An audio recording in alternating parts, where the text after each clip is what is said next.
Hello, everybody. I'm Michael Monaco. And I'm Bobby Salveson, and we are the Hazmat Guys, bringing you the knowledge and insight to make your job a little bit easier. Before we get into the show, let's thank today's sponsors. The Hazmat Guys would like to thank our sponsor, Rigaku Analytical Devices. Rigaku Analytical Devices reduce fluorescence interference when identifying unknown chemicals using the 1064 advantage of the Progeny Rescue. Visit rigakuanalytical.com to learn more. HazSim training systems have been in use across North America since 2011. Hazmat teams, firefighters, confined space specialists, and industrial safety trainers alike have found the value in the HazSim Pro system. HazSim brings real information-based decision-making to students from instructors safely and realistically. No more burning up sensors or pretending a 3x5 card is a meter in training. Visit hazsim.com for realistic training solutions. All right, so we are here. We're actually, because I've said this a couple times to you, this might be the first time we've ever recorded in the same room, me and Mike. 80 episodes. Historic. I don't think we've ever done it. In the firehouse once, it didn't work. We kept on messing up. Yeah, it kept screwing up. We're not really good face to face. No, I can't look at him. Yeah, no, it's disgusting. We need our distance. Like a good marriage, you need your distance. He's sickening. It's like a house fire. Was in a house fire. I don't know. It was horrible. Well, anyway, we're here at the Fire Academy in New York. Where New we're York State. Montour Falls. Lovely downtown. Yes, beautiful place upstate New York. Everyone's got 2 teeth at least, so it is nice. It's nice. That's horrible. But we are here with 2 of my favorites. Probably the only 2 guys I know, actually. It's really that's what it really comes down to. So. Is Dan Baker and Ed Fletcher. Now, you're now a supervisor, Dan, right? And you're an SFI is what they call? No. What are you? You're an SFI. I'm an SFI. Yeah. I'm nobody. I'm an FPS. An FP. Okay. Official title, Fire Protection Specialist. God, yeah? Assigned to Special Operations, which I've been since day one. This is 14 and a half years here. Jeez. So, been doing hazmat. They're trying to teach me tech rescue. I don't have the mental capacity for it. So, I'd stick with hazmat. My good friend, who used to be with me in hazmat, got promoted. Fire Protection Specialist 2. Ooh. This part's fake. That sounds very... I'm the chief over in the standards unit now, but I was 11 years in special ops prior to that. That's great. So, yeah. I met you guys through taking a class up here that I really enjoyed. Yeah, you were the guy in the back of the room. I was like, why is he wearing running shoes? Yeah. I was always ready to go out for another run. No, you just ran a big race, I think, and your feet were killing you. Yes, I did. I ran a 50-miler, I think it was, that weekend before, and then I came here. So I had to take care of the Tootsies. Jesus, I don't even like to drive 50 miles. But the class I took was basically 2 classes jammed into 1 week, right? It was ethanol, and it was cargo tanks. Cargo truck specialist, just to play on the 472 standard. Yeah. So we met the 472 for hazmat technician with the cargo truck specialty, chapter 13.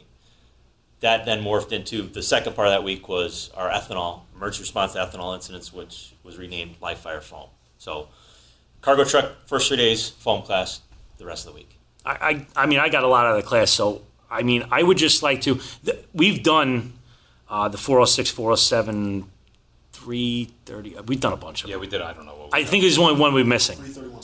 331's coming. So we got all the other ones, but we never touched on rail cars.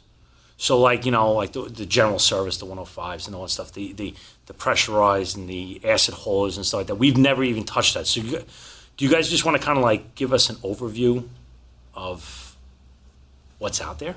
In the choo-choo train room. In the choo-choos. Well, yeah, right now, one of the big things that we're working on, and that's what really, Dan is the big architect. I will call him the architect of our New York State Foam Task Force because of the crude oil. Crude oil. Bakken, right? Bakken crude moving across the state, pretty much all by CSX. They are the main carrier. I want to say all, but mostly we're in the DOT 111 legacy cars, the low pressure cars. They've graduated to CPC 1232 cars, and it looks like the 117s are starting to make a debut, if you want to call it. And the 117s are a newer generation, right? Yeah. They're still general service, but for the high hazard flammable liquids. So what are the big differences between the two? Both. Well, let's start off structurally. What is the structural difference between the two that makes them safer? And then what are some things that a technician needs to know about the newer ones that he didn't need to know about the other ones, or vice versa? Well, the big difference is they've gone to a thicker car, as you guys well know. Right. So steel is thicker. Head shields, permanent head shields now, rather than the half head shields that were on the 1232 cars. And those are shields that go in the front and the back of the yep. car. Okay. Yep. So A and B end doesn't matter to us really. It's what's going down the road. So the 117 now also has all fixtures on top, or in what looks like a pressure housing.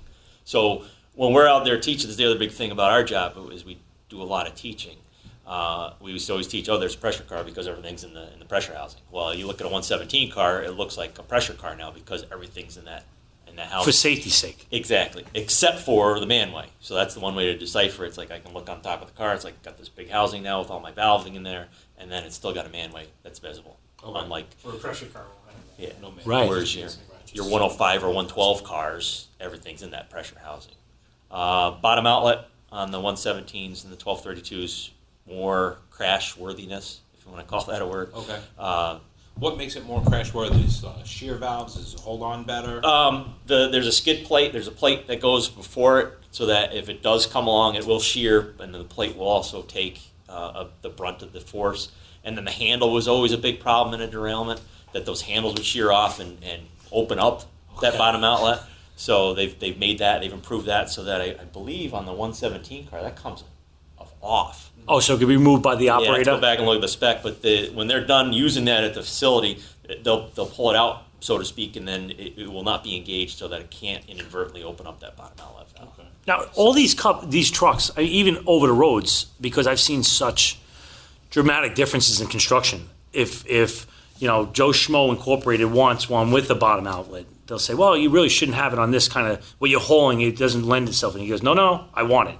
They'll build them basically anything they want, right? So on the rail cars, do you see? They're limited by the restrictions within the specification, depending on what class of material they're going to haul. So, for example, this morning we talked about the light oil tankers, the MC306 and the DOT 406. You can have whatever kind of plumbing you want on there as long as it meets the minimum standard. The 49 CFR. Yep. Gotta have vapor recovery. Gotta have, the materials have to be a certain type of a certain thickness, and they'll add extra outlets, let's say, for discharging product, as long as they meet the minimum. So you can have discharge lines on both sides of a gasoline tanker, for example. I think there's less of that in the rail industry, right? Correct. There's less options available when you go to buy a new tank car. Because one of the things that we try and teach too is that the tank car is not owned by the railroad. They're just pulling that car for money. It's owned by a leasing company most likely, or maybe the company itself. But the leasing company, if I'm GATX or Union Tank Car or whoever, I have a set amount of these cars, and if Bobby Salveson Incorporated want to move cooking oil or you want to move crude oil, this is the car I got, and this is what can make it work. So I'm loading out in North Dakota, and this is how we have them all loaded out there, and this is the car that's going to make sense to load them because it's either going to be loaded from the top or they bring down a big hose and go through the manway. All depends, again, on the company. And then who's offloading? Is it going down to Philadelphia? Is it going to Jersey? And when they offload it there, is a bottom outlet because it's all gravity. Whereas, when you're looking at trains versus trailers, truck trailers, no pumps at all on the trains. Whereas we might have a pump on the tractor of our gasoline tankers. Right. If we're offloading, we definitely have a pump on a propane truck on our 331s. Definitely have a pump on our 341 or 338, depending on the cryo.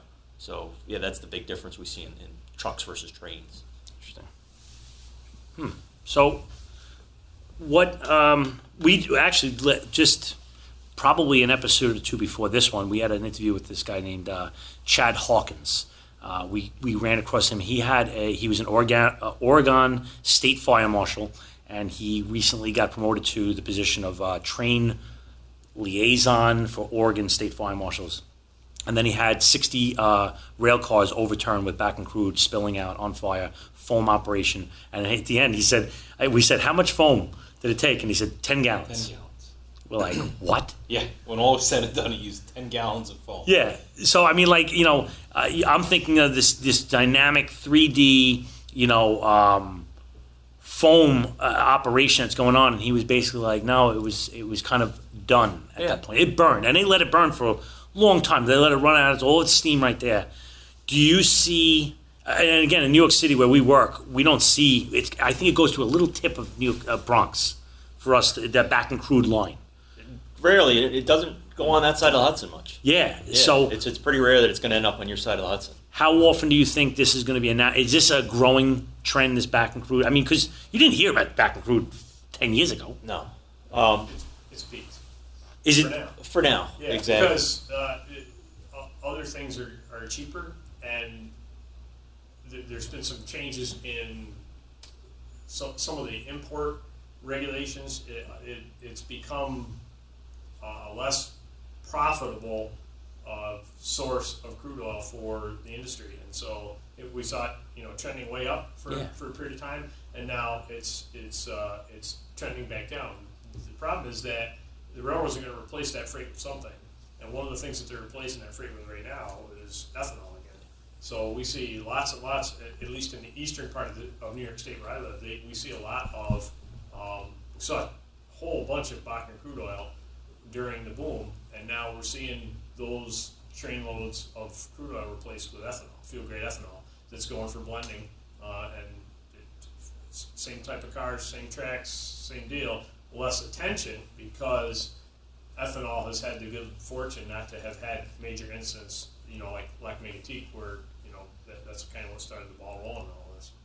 Now, is it the chemical physical properties of the Bakken crude that has given it its name, or is it literally just wrong place, wrong time type of a thing? What do you think is the more dangerous chemical to deal with, the Bakken crude or the ethanol? I mean, it's not a fair question because, chemically they're different. Yeah, it's like apples and Bakken oranges. Crude oil's more like gasoline. Okay. And the only advantage, if there is one, to dealing with Bakken crude, I would say, when you add is the fact that it's not a polar solvent, so you have that advantage.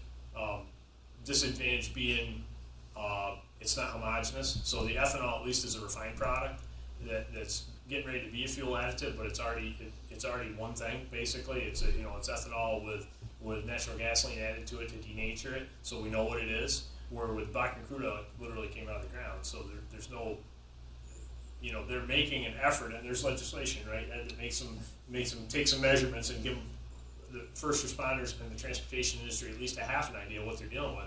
But it's contaminated. It's got water in it. It's got things like hydrogen sulfide, although much less than you would see in something like Middle Eastern crude. But you don't always know what you're dealing with. We know here's what we know. It lights really easily, and it's got gas entrained in it, like methane, which makes it burn vigorously, and it makes lots of clouds of black smoke and looks terrible on the news. We've been, I got to give credit to Dan. We've been talking about crude for almost, when did we light it on fire? Since we lit something on fire, we literally found out about this. I was On teaching accident class. or purpose? Oh no, it was on purpose. Well, we found out, we didn't know. This Bakken crude oil, the rail industry is not required. They are now in New York State, and that's only a local rule that was enacted by the governor's office, part of Executive Order 125, after like Megatique. But prior to that, the railroads don't have to tell you what's coming through town, right? So they started sending these unit trains through the communities in the eastern part of the state, and the one rail line that runs near where I live, we were used to seeing unit trains because ethanol had been shipped for years up there. What is a unit train? So a unit train is a train that has a whole bunch of tank cars, one behind the other. It's all the same commodity from one end of the train to the other. We were used to those, and Ed and I didn't really know anything about the crude oil, and I was teaching a class at some little firehouse somewhere, and the guy raised his hand and said, well, what about crude oil? And I said, well, we don't really see a lot of crude oil in this part of the country because there's no, it's not produced here. And he said, well, that's not true. They're moving crude oil into the Port of Albany. And I said, well, even then, crude oil, with the exception of it being toxic, it's not a particular fire hazard because I was used to Sludge. Middle Eastern Right, crude oil, right? exactly, yeah. Heavy. And so this guy Can't light said, it on no, fire. this stuff's not like this at all. I'm going to get you some. Well, it turned out the dude worked for the Coast Guard, and he was a barge inspector down in Port of Albany. He said, I'm going to bring you some crude oil. So the next week at class, he brings me this glass jar. And it stratifies and everything, right? I mean, you can see it. Does it do this that? stuff, not really. Yeah, This not stuff this was one. almost- Because I got really? it downstairs This was too. almost, here's what I... Can we light it on fire? Yeah. Here's what I let's would do imagine it looks like. It looks like if you took some gasoline and dumped some used motor oil in it, That was the consistency, like gasoline. So I brought it to another class that Ed and I were doing. I'm like, you ever see this stuff? He's like, no, what is it? I said, it's Bakken crude oil. He's like, does it burn? I'm like, I don't know. So we dump some out. I got a torch. That's what it's into a container in a parking lot of a firehouse, and we lit it on fire. We're like, oh, wow, that burns. And we're the only two there, and we don't have a key to the firehouse, and we got a fire in the parking lot. All right. We're like, okay, we should start Well, this stuff lights really easy. Because we lit this with a match. And that's not what we Yeah. expected with Yeah. crude oil, because our understanding of crude oil was that you can't. If it lights on fire, that's pretty bad, but you're going to have a tough time lighting it. And that's when things just started to snowball. Loch Megantic was the big thing, but then we started seeing it now. It's coming across New York State. It's turning a profit.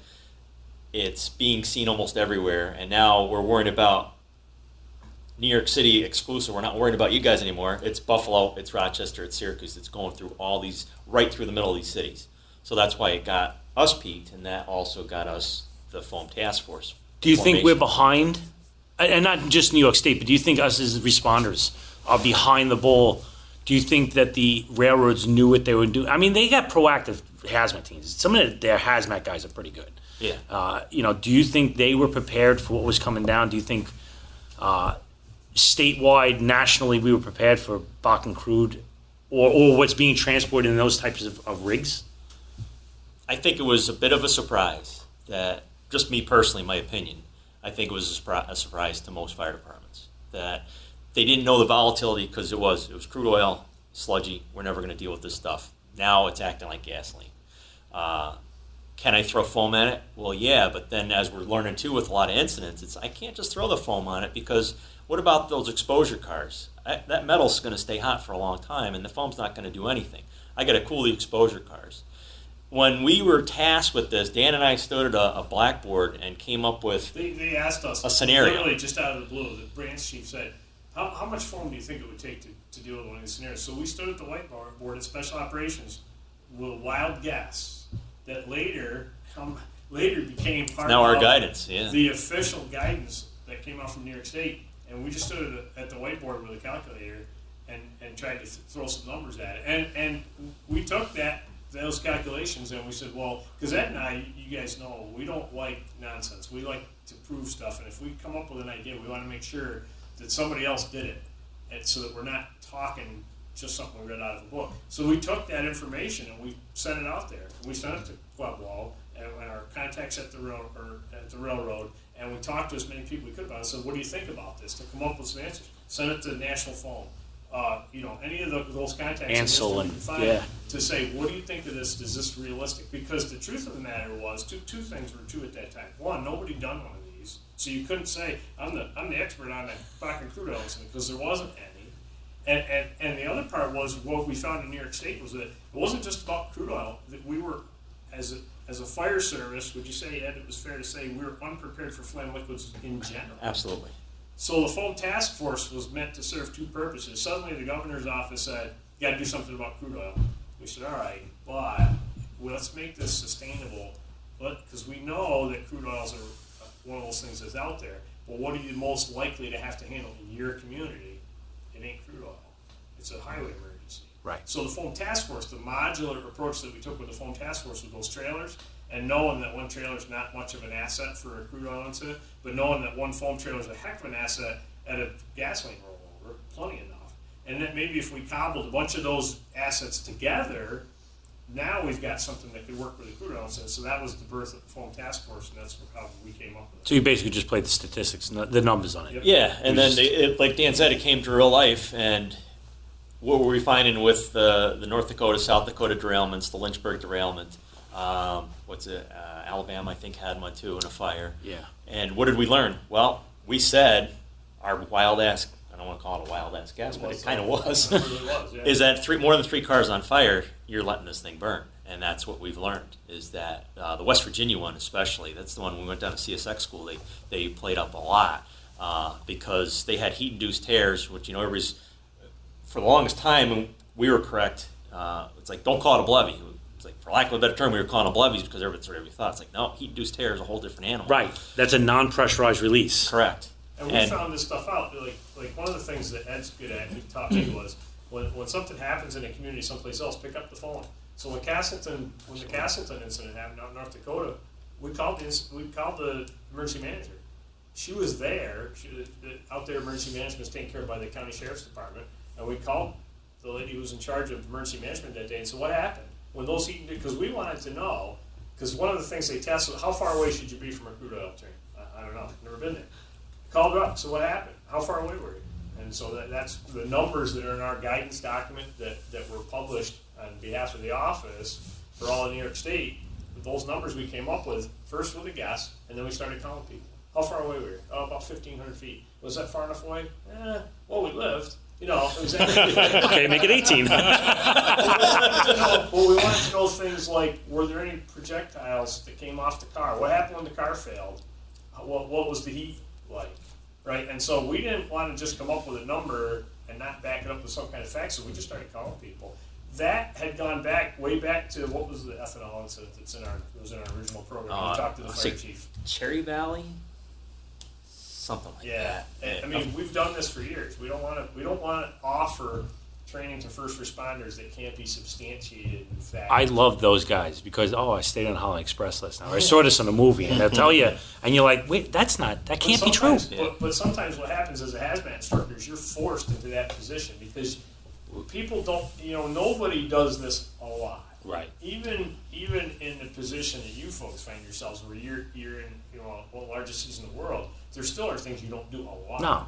Most of it does. It's all smoke and mirrors. So that's why we started this. But you got to ask people, because collectively we've all done a lot, but individually nobody does this all the time. Even though people might say that. That's kind of how this is good, because it gets the collective together, so everybody can listen to the collective, and we all put the knowledge base together. And Ed's chatty. He doesn't care who he calls. I'll talk. I'm the same guy. He'll call people. And you know what the funny thing is? I hate people. I don't like talking to people. I'm not a big person. But the funny thing is, as soon as you walk in the camera, he goes, "You just met 5 people that you knew from somewhere else." I'm like, I don't know how I know them. I don't know who they are. These are our people this weekend. Yeah, this is home. And I need to look at my driver's license to remember my name half the time. Attention Hazmat Nation, class is in session. FLIR, a global leader in CBRNE detection solutions, has recently announced a new educational resource named FLIR Primed. Primed is a free online tool that provides first responders with training videos, best practices, field checklists, and street truth. Throughout the initial 10-episode video series, Grant Coffey, a retired fire and rescue hazmat team coordinator and CBRNE expert of nearly 40 years, delivers industry insights and real-life experiences that keep first responders prepared. In addition, each episode concludes with a free field checklist or downloadable guide that responders can use immediately, like the Prime training poster that covers these key actions of prepare, recognize, input, monitor, experience, and decision. You can watch it now by visiting www.flir.com/primed. The flow of information is actually is the part that amazes me, and the amount of stuff that you can glean from talking to 6 people. Us just sitting here together. Between all of the individual experiences and all the individual information that we have, the amount of stuff that we put on a table together is fantastic. Right. And that's why this platform that they created and I'm helping to contribute a little bit to is just mind-boggling. And I saw that immediately when he started doing this. When these two started doing this, I said that in the beginning. I said that's going to be fantastic. Yeah. My thoughts about the rails. I have a question, because years ago I saw a TV show. It was a news thing. It was about the Bakken crude when it was big. It was really big, and they said, yeah, it's coming here to New York. I said, where's it coming? You watch the show a little further, and they show that it comes across upstate and it comes right down the Hudson River. And one of their things was looking at the conditions of the tracks, because they said the infrastructure is absolutely crumbling, and they were showing trains going over these things, and everything's moving. They showed one of the train rails that actually goes underneath West Point. Yep. Yeah. That was where we had a big drill. This crude that is so dangerous is traveling into in tunnels that's going under West Point. And I talked to one of our chiefs and I said, we need to go. I was in Pueblo when they ran their very first crude by rail class. Okay. It was 3 days. And I was good friends with the guy who was part creator of it, who is now not working for TTC anymore. And I said, we need to go to this class. And she said, why? And I said, because this stuff is right on the other side of the Hudson River. I said, it's not like it's a million miles away. I said, there's no question that if they had something major there, we'd go right there. And we could. Still haven't done it.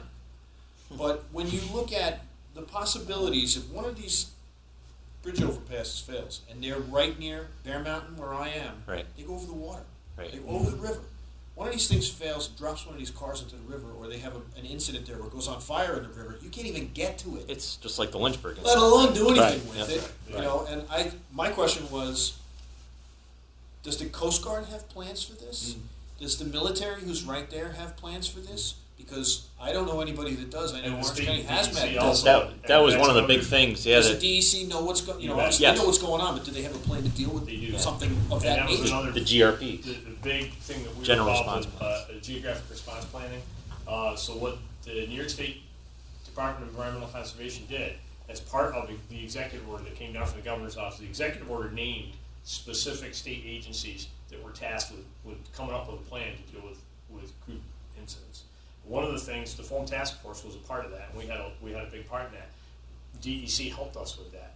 In turn, we helped DEC with something called the GRP, the Geographic Response Planning Process. DEC mapped every single mile of track in New York State for the Class 1 railroads that were handling crude oil.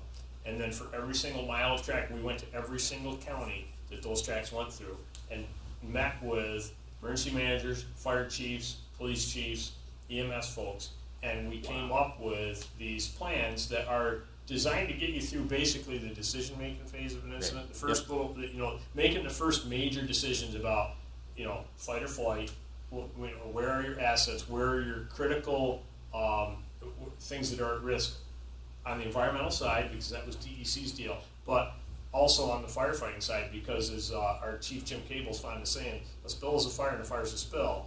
Those two things, our agency's goals and objectives and DEC's goals and objectives are the same objectives. So every single mile of that track has been mapped. There are plans in place for every single county and every single mile of track. That's a lot of and work, those man. plans have been distributed. That's They huge. hired a contractor to come in. We just allowed the local first responders to throw everything out there that they wanted included, and then we had a contractor that came in and kind of boiled it down to basically a one-page guidance document front and back that a fire chief could get through the first couple of hours of I love it. Because and I just recently noticed is the ERG. Remember how the ERG used to say, well, it's good for like the first 20 minutes or 30 minutes? It doesn't say that anymore. Because things are evolving. Yeah, and now it says it's good for X amount of decision. It goes through this phase. Yep. And it's like, well, the first phase could take 2 days. So it's a lot more applicable. I like how that was done without a definitive time. It's just going to get you up to this point. It's going to give you that first. And it's all critical, like the 10,000-foot view. It's not tactics like where to park engine one. It's where are the schools, where are your water supplies, where's your foam assets, wind. where's the hospital, Right. where are shelters located?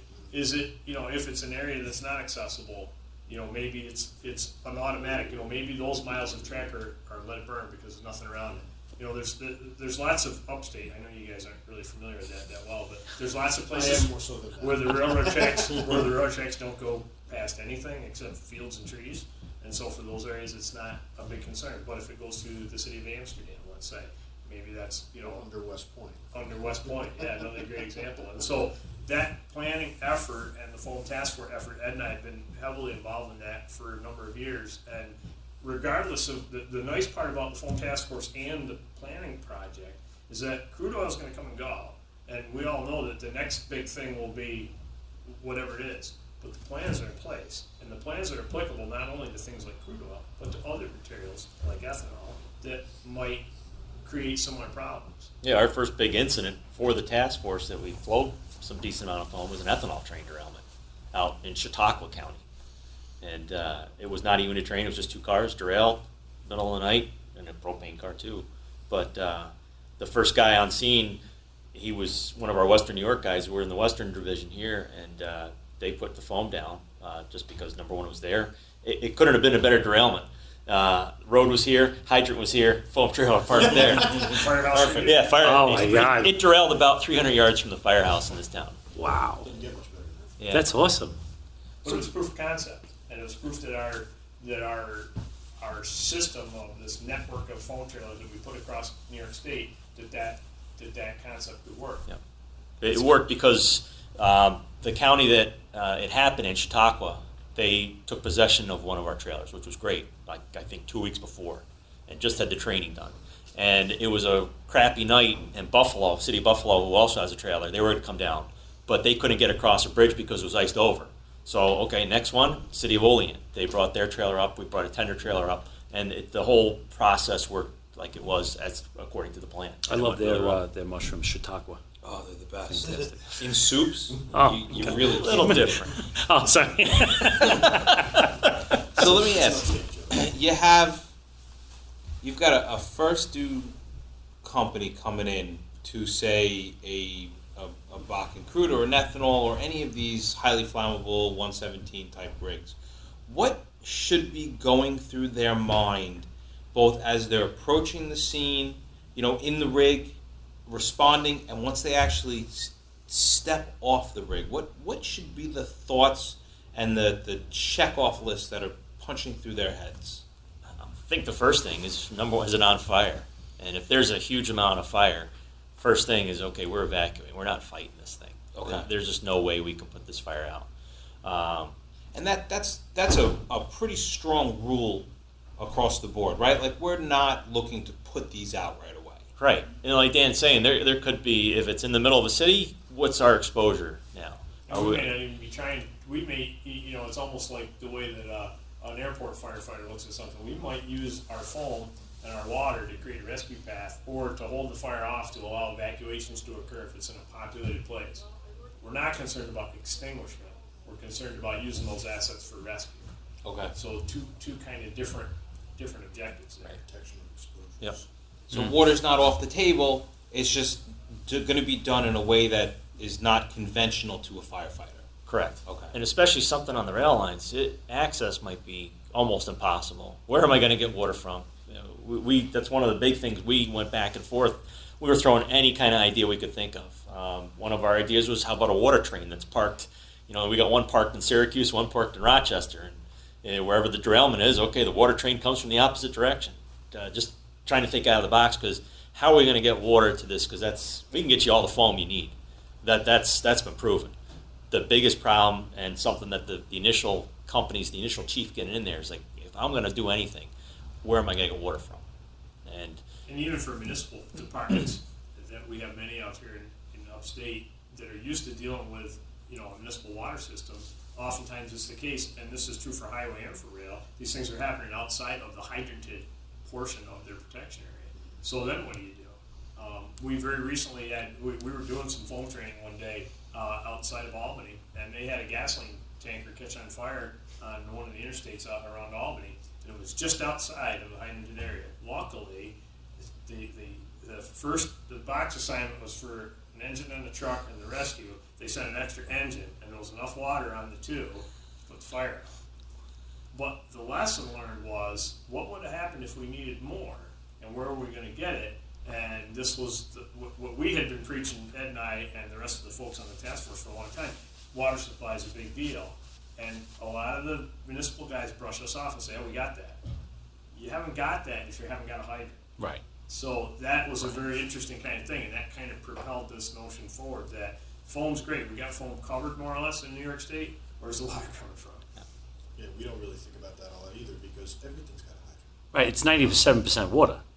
Yeah. You know what I'm saying? So you need a lot of water. More water than anything else. And I think that guy in Oregon said they threw like 2 million gallons. Yeah. Of just cooling water. Just cooling water. Sure. And they only threw 10 gallons of foam. Yep. So, I mean, like, the proportions are insane. And they had a huge line. They did all that through tankers. Yeah, they had a tanker shuttling That was a service, tanker basically. wow. shuttling service that brought them 2 million gallons of water nonstop. Yeah. 10,000 gallons at a time. Yep. That is So- a huge operation. They want people to call us up. Because one of the things, too, we love to do is myth bust. Oh, I love Because when we We're gonna started give it to this, especially when we started the task force and all the stuff that was going on with foam, we were always getting the things thrown at us. It's like, well, we got a fire chief from City of Watertown, had this big fire. We couldn't make foam. Always heard about the elevation change. So, okay, Let's try it. let's go out there. And we went up to the burn building, and the ductor's down on the ground, and we stretched the line up to the top, and we made foam all day long on the 4th floor. It's like, how come? Well, because pressure and friction loss. That's what it comes down to. What was the temperature and all the Yeah. other jazz? Yeah, We sure. took the ladder, we took Can the we ladder put it up truck. through a ladder pipe? We wait till no one's around so we can use the stuff. Yes. Yep. So we put it up through, if you had a tower ladder bucket or a ladder pipe, depending on your fire department, could you make foam through a master stream? And that's the other things we did. So, or we had a guy, don't ever use a meter at a incident involving foam. If you put foam down, don't use a meter. If you use, they're going to foul the sensors with the foam. Yeah. And well, yeah, I guess if you suck up the foam, you're going to foul it. But One of so the same thing. so we're like, oh, okay. He said it broke on him. Okay, so we call up our people at Ray Systems. We call up our foam people, and they're like, no, we never heard of that. And then we go back to the guy. And it's like, well, what does that? Wow, it wasn't really. It didn't happen. What were some other good myths that you've heard? The first one we busted was, well, it wasn't really a myth, but when E85 first started being marketed here in New York State, we're like, well, we need to get something. Yeah, So we I lit that went on over fire. I went, there wasn't any out here in Western New York, but they were selling it in Albany, so I went to the mobile station with my 5-gallon gas can and filled it up, put it in my van, and drove out here to the academy, and we burned a bunch of it. And we put different types of foam on it, conventional AFFF, and then use some AR, and it was all very rudimentary, but in a 1 square foot pan, like trying to do the math and figure out whether the fires will go out, and things like F500, and I mean, the opinions that we Wedding have, agent. yeah, the opinions we That makes fires angry. That's all it is. I like that. Well, we always use that one. Wait, that's not an F something another, right? Yeah. Okay. Like napalm. Yeah, it's like But we wanted to be able to at least stand up in front of a class and say, this works and this doesn't work and this is why. And so that's some of the foam. One of the other big myths that, and this is totally off, and it's still hazmat, but was people were clicking off air in their level A suit. And again, we don't do level A that much, but they click off air. Oh yeah, I can breathe all the suit air. And this guy says, prove it. Yeah, So- we did that in Firehouse. We've been doing almost every class we do. We'll stick a 4-gas in there, and it goes into alarm 16%. probably. Yeah, drops 16. down to. We had the lowest, we got down to 14%. And We had a guy- we just did it again. We had a guy that he got a little loopy inside and he started being funny, and this guy is not a funny guy. Yeah. We were like, What's going what the on? hell? And then he's like, he's giving the old airplane, like he's got the knife in his back. And we're like, okay. We unzipped him, and he's like, I saw that my vision coming in. There was sounds in my head. Yeah. And it happens. But, we recently had this discussion in New York City because we used the Draeger rebreather. Yes. With 2 tubes.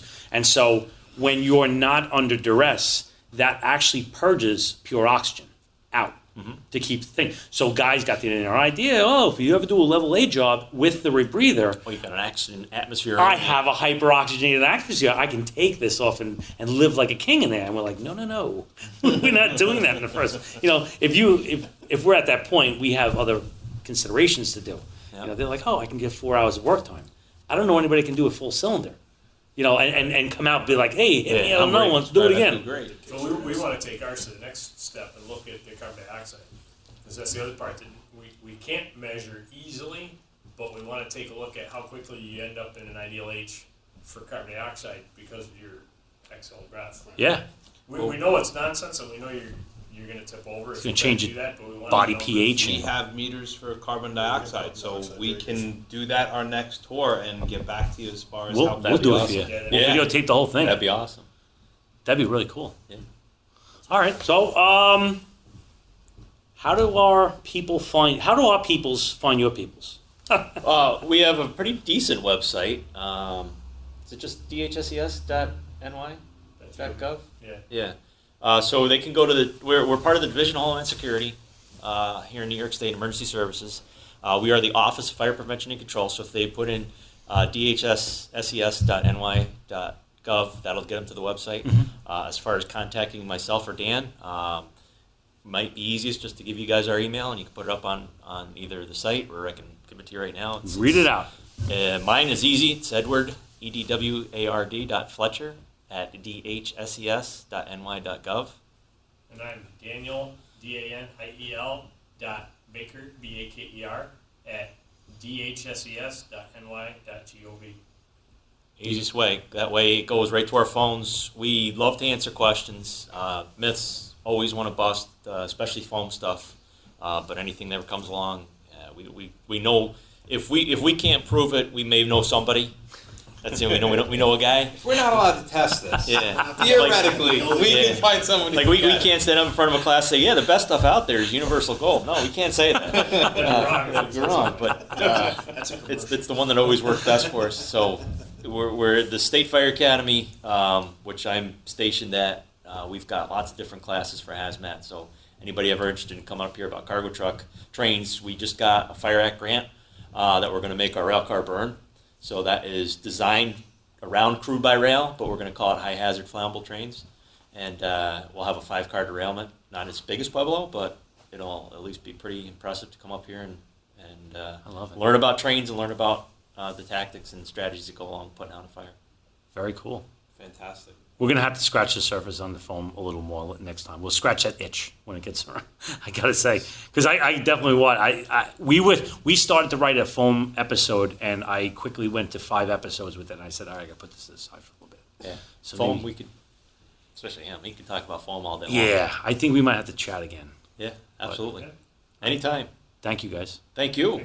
Well, that wraps up another episode of the Hazmat Guys. You can find us on Facebook, Twitter, and our YouTube channel at the Hazmat Guys.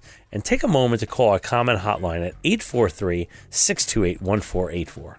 We are always looking forward to your feedback about information or interesting incidents that you were part of. So send us a note at feedback@thehazmatguys.com. And remember, guys, don't just get on the job, get into the job.